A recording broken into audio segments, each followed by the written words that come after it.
The global sell-off continues, with China stocks falling 8.5%, erasing their gains for the year, reacting to the correction in the Dow Industrials on Friday. So what's next for the markets? Michael Ingram is a market analyst with BGC Partners and joins me now from London. So Michael, it's good to have you here. I mean, what's your take on this bloodbath we're seeing across the globe? It seems like stocks have some more room to fall.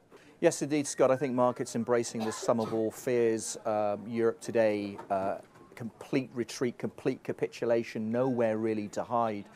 We had seen some sectors such as utilities, as bond proxies holding up, but even those are cracking now. I think if you take several steps back, I think the picture is actually fairly easy to see. There's a problem with global growth.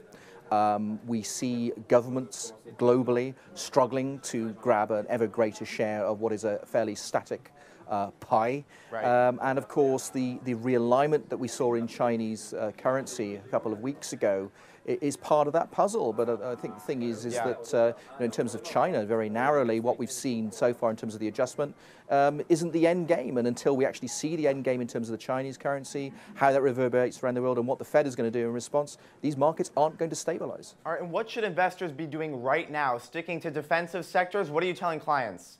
Yeah, well, I mean, I went underweight at the start of the first quarter of this year, so I think that probably tells you what you need to know. There is no reason to be getting involved, loading up on risk at the moment. I mean, what we're seeing at the moment is growth off rather than risk off, so we're due for another leg down, I think, via the credit route. You know, if you're going to venture into markets, into risk assets right now, I think that's catching a falling knife, quite frankly. All right, we're seeing a ton of stocks in bear market territory. ConocoPhillips down over 40% since its peak. HP off by 32%. Procter Gamble down by 23%. Do you think these stocks are a buy now? I don't think so, although I would put a little bit of a health warning on that statement. I think what we've seen very clearly over the last few years is that growth has got a very, very good bid, and that's been part of the problem. You know, growth has continually outperformed value, and that in itself has been a very clear signal from the market that growth is scarce. And I think the market has just realized that growth is scarce. It's not just a Chinese problem, it's not just an emerging market problem, it's a global problem.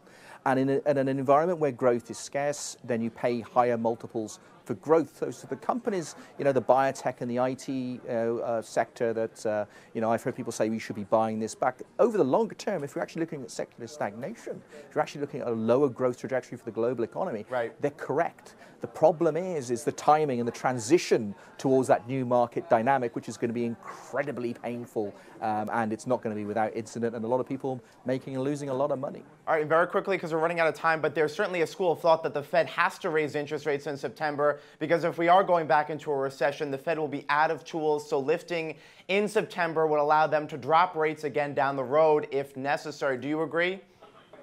Yeah, I certainly think that the Fed, the next move in the Fed has to be up. I agree that you've got this deflationary impulse, but having said that, I think you know, the Fed also recognizes that zero rates is also causing distortions in markets, some of which we're now reaping. All right, Michael Ingram, we'll leave it there. A market analyst with BGC Partners. Thanks very much for joining us. I'm Scott Gamm, and you're watching The Street.